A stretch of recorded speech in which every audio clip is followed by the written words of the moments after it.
Greetings, Brutal Planet. We're live today with Mike from the band All Sinners. How's it Mike, going? thanks for jumping on, man. Hey, no problem, man. Thanks for having me. So I always like to start with kind of an origin story. Yeah. Just tell me a little bit about how the band came together, kind of, however deep you want to go is fine. Your musical kind of history and how this all came about. Yeah, man. I've been obviously doing music for a long time, a lot of original projects, touring and stuff for since I was young. And then kind of got out of it, started doing tribute music and stuff like that. And I answered basically Roger, the drummer of All Sinners, posted one day on Facebook, "Hey, does anybody want to sing for an 80s tribute band?" And I was pretty busy at the time, but I responded and just said, "Yeah, man, I would. If I have time to do it, I'd love to do it." And so we started playing together, doing the 80s covers just for fun. It was something I'd never done before.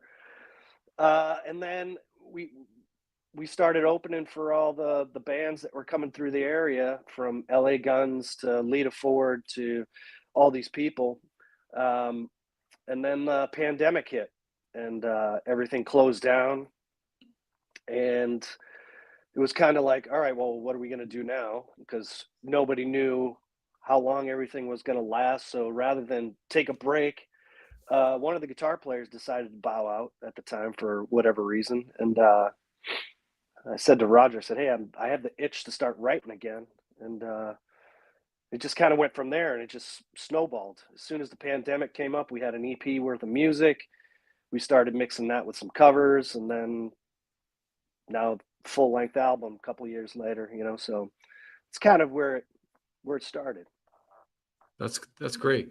I mean, the music definitely has, you can hear there's a lot of classic metal influence in there. Yeah, without a doubt. Absolutely. What would you say are some of your primary influences? Well, throughout the band, it's Roger's uncle was Bobby Chenard, who played with Billy Squier and Alice Cooper. Oh, wow. So we got all of those. And then everything, I with this project, I just decided not to hide the influences. A lot of times you steer yourself away from, oh, that sounds like this, or it sounds like that, or oh, I sound like this and that. And at this, I just decided not to be afraid of that. So you hear Dio, you hear Maiden, Judas Priest, Megadeth. It's just like, it's everything. Everyone's influenced by everything, and there's no reason to hide it. And I play off of it, and so you name it, it's in there. Yeah, I really like the guitar work a lot. Especially, it's rare that I hear lead playing that I'm like, oh wow, that's killer. But there was a couple of the songs had I was really impressed by the lead playing, and I think there's such a fine line in guitar. I mean, I'm a guitar player myself, so there's such a fine line between the shred aspect and the David Gilmour type playing, the real feeling based. Yeah, playing. you need that balance. So I always appreciate when a guitarist kind of brings some of that feel, like a little bit of both to the table, which I feel like the leads on you guys' stuff definitely have that. Nick is a great guitar player. You hear it. And I kind of talked to him about that a little bit in the studio as well, because I can't play like Nick. The good thing about Nick is Nick forces me to try to do some of the stuff that he does, so you get a lot of the dual solo stuff, which I really enjoy. That's something in this band that I never had done before, and when we did it, it's like that's the type of stuff that gets me off when I listen to music. It's like harmonizing guitars and just great solos, and so he's got a good balance of that, and it really shows. He's grown a lot in this during the recording of this album. So you guys have released a couple singles, and you have an album actually that comes out tomorrow. Yeah. And the album is called We Own the Night. That is correct. Talk a little bit about that. tell me a little bit about kind of, you know, the process, maybe some of the creative side of like you guys came up with the title and everything. Yeah. We like I said, coming out of the pandemic, we put together a 4-song EP, and they were basically, if I remember correctly, songs that I had already had started. So they went together pretty fluidly. Um, we came into this album with no material, finally writing together all Mm, 4 guys. And you know, Nick's a really good riff writer. I basically write on an acoustic guitar and write melody and lyrics and stuff. So when we had to come together, it was a new experience for both of us, and it really pushed our boundaries. You know, taking sections of stuff that we've written and sculpting them into a song. Um, so it was a different process for me, which was fun. I think a lot of the guys had never heard lyrics or melody to any of the songs until we actually went in the studio and I recorded them, which was cool too. Um, but the title of the album, "We Own the Night," just comes from the song. I thought it was a good album title. Um, and I kind of write vaguely, but that song's basically written about all the shit that my son's afraid of before he goes to bed, and every reason why he can't go to bed. So I kind of wrote a story about, you know, the things that go bump in the night and how you get over them, but kind of through his eyes, you know. okay. So yeah, and that's all the voices and stuff own the night, so we own the night. I love it. Yeah. Where are you guys based out of? We're based out of Meth- Massachusetts. Okay. Yeah, so southeastern Mass, I'd like to say, down near the Cape Cod, I'm always Boston. curious. I'm always curious. What's the local scene like right now? Is there a decent scene for like local bands for like heavy bands and stuff like that? Yeah, but we basically have to drive to. I mean, Providence is the scene, or Boston is the scene. Okay. There's some decent stuff in between, you know, but it's a lot of tribute stuff and things like that. Original music, we kind of go to Providence, we kind of go to Boston, and we're doing a lot of traveling too. So, but in the New Bedford area, there are a couple places where, you know, we put on shows, and there are shows, and it goes over well. So Yeah, there's a lot. I mean, historically, obviously, a lot of great bands come out of Massachusetts, right? yeah, From Aerosmith to Converge to, you know, so I was, Caven and yeah, yeah, Cave bunch. In. Fuck, Yeah, I totally forgot about Cave. Clutch. yeah, yeah, Clutch. Yeah, there's a ton. There's a ton. I mean, going back through history, you know. But it's one of those things. The scene through time, you know. We right now, unfortunately, we see about a ton of clubs closing. You know, and Yeah. it's just one of those economic things that you know, we can't battle. But as soon as they close, we try to find the next the next place to play. You know, so Hmm. Do you guys? This is kind of a question I always kind of dabble with a little bit. But do you guys? Are you guys all raw? Do you use any kind of electronics or anything in your live show? uh, we don't use any backing tracks, none of that stuff.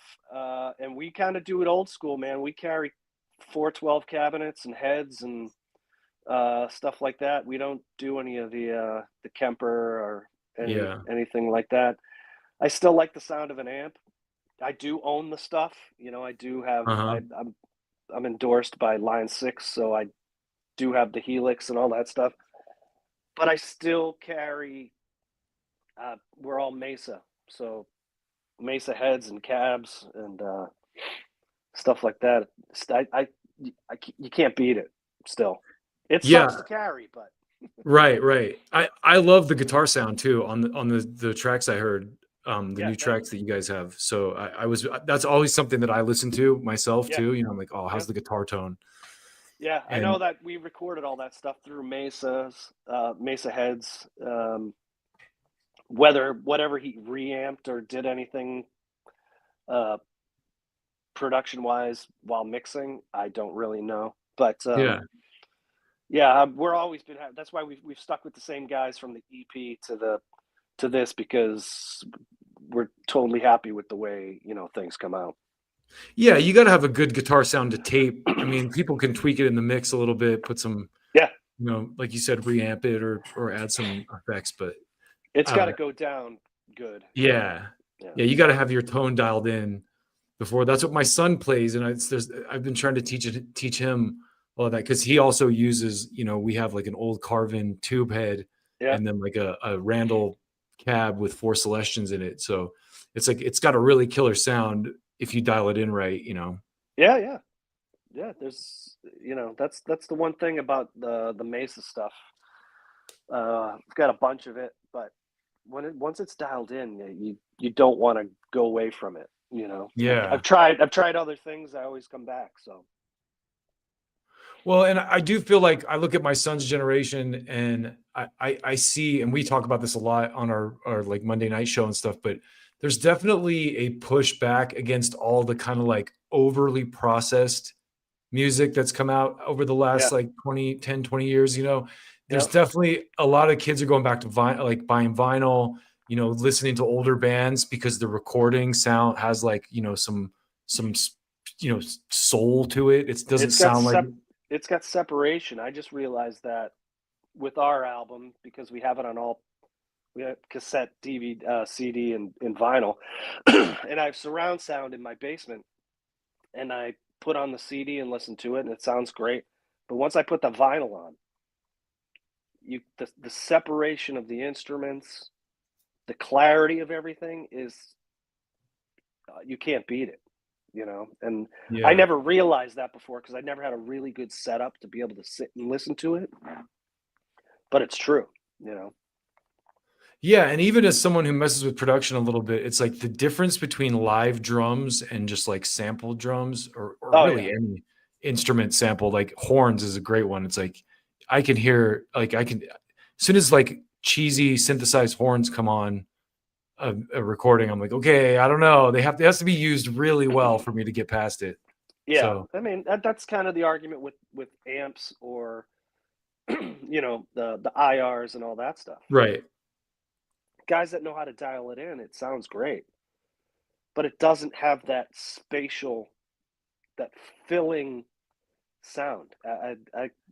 You know, I can you can always tell like if Yeah, there's a band on stage and they don't have their cabinets there or their heads, you can tell if it's a head mic'd up or if it's a a Kemper. Kemper or something Yeah. like that.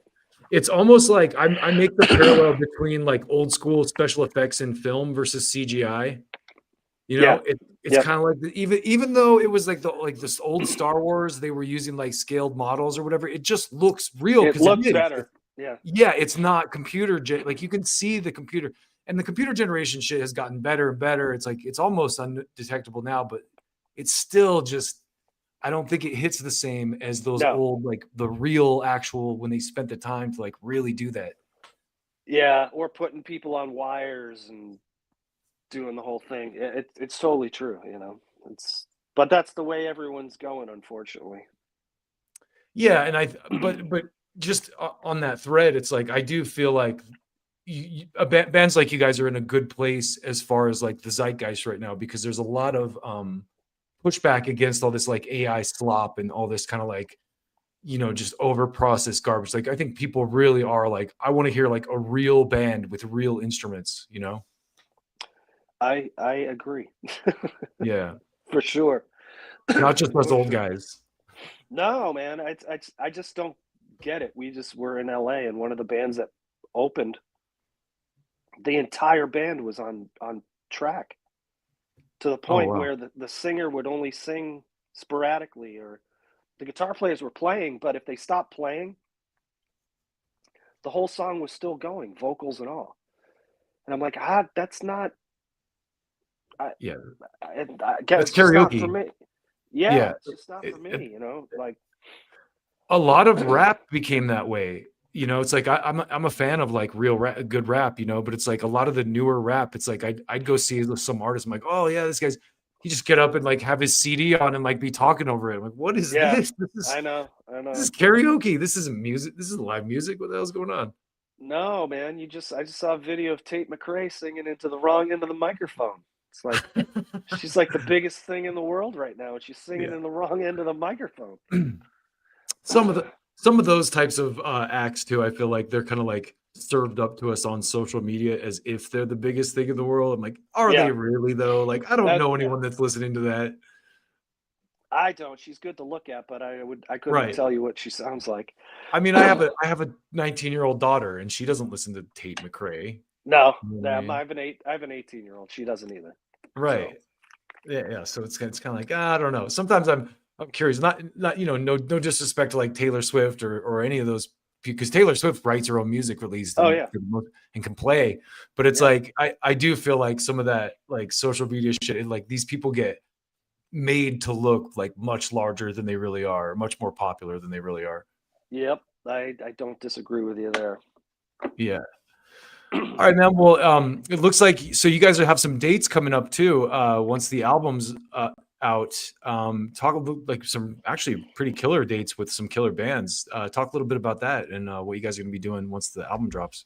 Yeah, we got tomorrow night and Saturday night with Dangerous Toys. It's kind of like our record release party type of shows. Awesome. After that, what else do we have? You have it in front of you? Yeah, we just. I'm glad you brought them up. We just did a piece. Jason from Dangerous Toys was on what podcast was it? But he was talking about how he's like grunge didn't kill hair metal killed hair metal. Yeah, And it was yeah, yeah, so profound the shit he said, and he was like a lot of shitty bands got signed, and he's like I'm fine if you think mine was one of them, but it was like very honest and just like really like the kind of yeah, commentary that needed to be heard because a lot of guys from the 80s are kind of like, well, Kurt Cobain, I think it was the Foreigner guy who famously said Kurt yeah. Cobain took my career or whatever. No, they were signing everybody back then. Yeah, Everyone. So it kind of killed itself for sure. It became a parody of itself. right. But yeah, the Toys guys are great. Jason's great. I can't wait to see him tomorrow. But I think after the first of the year, we're doing like a 5-day run with George Lynch, the Yeah. Lynch Mob. And I think after that, we're planning a full tour. There's some stuff in the works that I can't really talk about yet, but some stuff has to fall into place. But we should be doing some traveling in early 2026. So, Yeah, I see you're doing that metal show holiday oh yeah, bash with Don and Eddie and Jim yep, on that'll be December fun. 18th. Yeah, that's gonna be Um, fun. I love those guys, all three of them, but specifically Jim. Yeah, Fucking- Jim's. And I have never met Jim yet. I've hung with Eddie, and Don is a friend of ours. So, look forward to meeting Jim. My cousin actually interviewed Don on our channel like a couple years ago. I know it's on here somewhere, but Yeah, he's a great also guy. seems like a very good dude. Well, Oh all yeah, three of them, kindred spirits in their love for this music. absolutely. I mean, it's great just to sit and talk to Eddie about. You can throw anything at him, Yeah, and you that guy get a good story. that guy's been through a lot and knows a lot of people, no doubt. Absolutely, absolutely. Yeah, he And it looks like plays us every once in a while on his show, so that's you good. can't Yeah. beat that. No, absolutely not. And you guys are Appreciate playing that. with George Lynch too. Yep. I mean, I know Dawkins obviously, classic band as a Yeah. kid, Dream Warriors, but like the Lynch Mob doesn't get enough credit. No. George Lynch, incredible guitar player. Yeah, and they're great band too. I mean, all these guys now are using. It's like an incestual circle, but they put together killer bands. I mean, even when we just played with Dawkins in L.A. last week. I mean, his band is insanely good band. So it's always a pleasure and an honor to play with all these guys. Yeah, yeah. I mean, I saw Quiet Riot a few months ago. The drummer from Typo Negative is playing with them, Yep. Johnny. And then Rudy Sarzo fucking blew my mind. I could not, Yeah. I was like, holy shit. I don't think that guy gets enough credit for being, the level of player that he is, but And an incredibly nice guy too. We've done several shows with him, and he is just he's amazing, you know, at his age too, and he just looks like he hasn't lost a step, you know. Yeah. So Yeah, we just did a thing the other night with Alice Cooper, and Alice Cooper's like 77. I was just like, man, yeah, the guy looks incredible. You know, you consider Ozzy and him aren't that far apart in age, but Alice is just, I guess he's taking better care of himself, whatever you want to say. But he's so sharp. He's like cracking jokes and stuff. yeah. There's you see some of the guys, and you're like, holy shit, they don't. How old is he? You know, like Sammy Yeah. Hagar. Oh, totally. But then you see some of them, and you're like, oh boy, that, that's you know. But Yeah. I'm not gonna name any names, but it's like wow, he's not gonna be around much longer. It's wild how that world, you know, kind of progressed, because it's like I feel like a lot of there's so many bands that I think were big when I was a kid, you know, whether it was the 80s or the 90s, that are arguably even bigger now Yeah, than they were when I was a kid, you know, because they have people my age, and then the next generation and my kids' generation on down yeah. coming out to their shows. So it's a great, like, if you did take care of yourself, it's a great time. And I think a to- lot of these guys too are putting more into the music now. Yeah, It's you know, it's not about the drugs and the sex and the right. drinking. It's about the music. So like we're good friends with LA Guns. We play with them and tour with them all the time. They are so good right now. They're like the best they've ever been, you Oh, know? And wow. it's like it's just watching them every night is just you're I'm like gonna in have to go awe. check them out, man. I follow Yeah, Tracy Guns on Instagram, but I have not seen them in a long. so I think I good. saw them like years ago at the Whiskey, maybe in like Yeah, the early 2000s, but it's been a yeah. long time. They're so good right now, and that there's a guy that carries 4 heads and 4 cabinets and still uses them all on stage, so that's good. Tracy? Yeah. Oh yeah, OG, man. Yeah. What a legend. Oh, yeah. So, but yeah, the bands like that, they're just like Alice. If you've seen Alice, his band is so good, and he sounds so good. So there's a ton of them now that, you know, are better than they ever have been. Even like, you know, Guns N' Roses, it's like Axl may not be hitting the notes like he used to, or arguably was he ever, but he's Yeah. at least he's showing up for the shows now. You know, Yeah. it's like Guns N' Roses putting on. I saw some people talking about. See, I haven't seen them on their recent tour, but I saw a couple people I know that seen them said it's a killer show. Despite, you know, you get a lot of haters on TikTok posting the like out of tune moments, but Yeah. everybody has a night where they're not 100%, you know, and Absolutely. But yeah. yeah, I saw them a couple summers ago. Summer at Fenway Park. They sounded great. Band sounds great. You know, Axel, like we said, you know, hit or miss, but can't go wrong. It's a the good singer. songs the songs are great enough that he doesn't have to hit every note right, you know? Yeah. And the fact that they were able to squash the beef and get the OG band back together, Duff and Slash are in the mix again. It's like, okay, good on you guys. You know, you saw what happened with Jane's Addiction. It's Oh yeah, like that was. I had a friend who was at that show, and he's that was in texting me. Massachusetts, right? Yeah, texting me during it. I'm like, Yeah. what? Yeah, it's crazy. That's just insane. And it's like, man, I was looking forward to seeing that show too. I was pissed that it fell apart, that it came off the Yeah, rails. yeah. Well, that's mental problems for you. Yeah, it sucks. It really sucks. But you know, God bless the bands that are able to hold it together. And Absolutely. yeah. Well, Mike, thank you so much for jumping on. Everyone should check out All Sinners. The album drops tomorrow. It's called Yes, We Own sir. the Night. They're going to be Yeah, playing all over the place. Check their website for. You want to call out you like your Instagram or website or anything you want? yeah. I think Instagram is all underscore sinners underscore band at Instagram. The website, which has all of them on there, is allsinnerscult.com. Okay. You can also get the album at Rat Pak Records, which is our record company, or Purchase Street Records. .com. Yeah, and it drops tomorrow on all streaming platforms. Awesome. There's a couple singles out too, some teasers. If you guys are interested in checking those out, Yep, those are on the the streaming. kind of preview, give you an idea if you can't wait till tomorrow when it actually drops. Yeah, for sure. But yeah, so everything's on there, and then videos on YouTube, which you can get all that stuff on our website.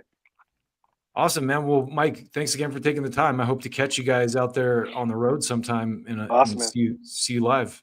Appreciate it. Thanks, man. Thanks for having Yeah, me. come back through and talk to me again sometime. Will do. Thank you. Take care of yourself. Peace. Keep it brutal, y'all. We'll see you next time.